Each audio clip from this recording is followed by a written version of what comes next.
Olá! Hoje a gente vai mergulhar num tema bem interessante da medicina, uma condição chamada eritrocitose. Bom, a gente sabe que os glóbulos vermelhos são vitais, né? Eles que carregam o oxigênio pelo corpo. Mas já parou para pensar o que acontece quando o corpo meio que se empolga demais e começa a produzir muito mais do que o necessário? Então, para entender isso direitinho, vamos seguir o raciocínio que um veterinário seguiria para desvendar essa condição passo a passo. Primeiro de tudo, vamos colocar os pingos nos is e definir o que é exatamente a eritrocitose. De forma bem simples, eritrocitose é isso aí, ter uma concentração de glóbulos vermelhos no sangue maior do que o normal.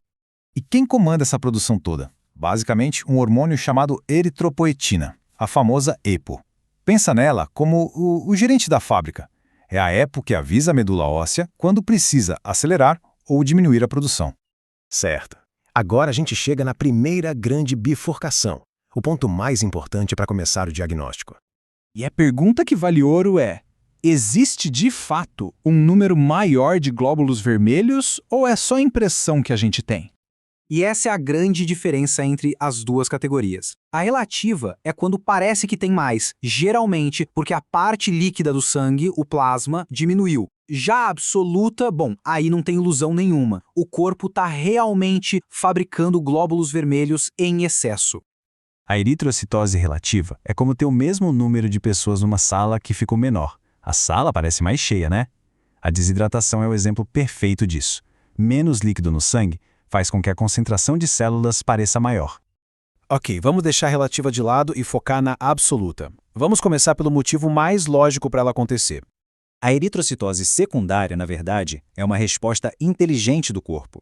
Ele percebe um problema, geralmente falta de oxigênio, a tal da hipóxia, e reage produzindo mais transportadores, ou seja, mais glóbulos vermelhos. Isso pode acontecer por causa de uma doença no coração ou no pulmão, ou até por viver em lugares de grande altitude.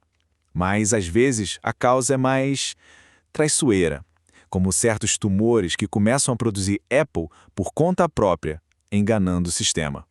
Mas e quando não tem nenhum gatilho? E se a própria linha de produção sair do controle?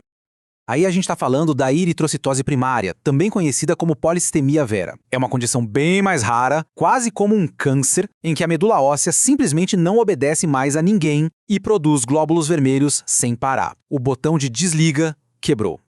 Em humanos, a ciência já descobriu o culpado na grande maioria dos casos, uma mutação bem específica num gene chamado JAK2. É ele que, basicamente, deixa o sinal de produzir ligado o tempo todo.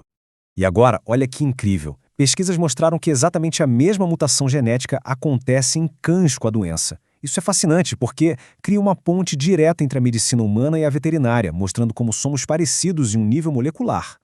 Certo. Com todas essas possibilidades na mesa, como é que se descobre o que está realmente acontecendo? A investigação segue um processo de eliminação bem lógico.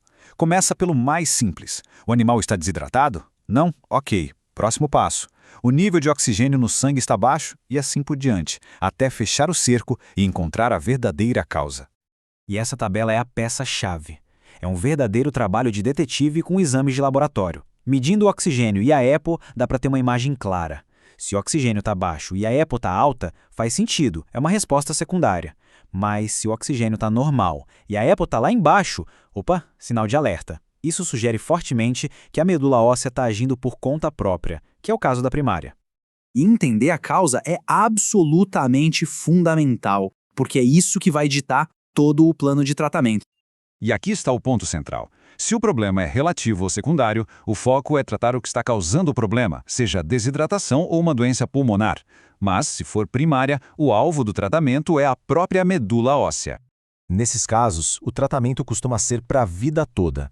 Pode envolver a flebotomia, que é a retirada de sangue de forma controlada para afinar o sangue, ou até medicamentos quimioterápicos para frear a superprodução na fonte.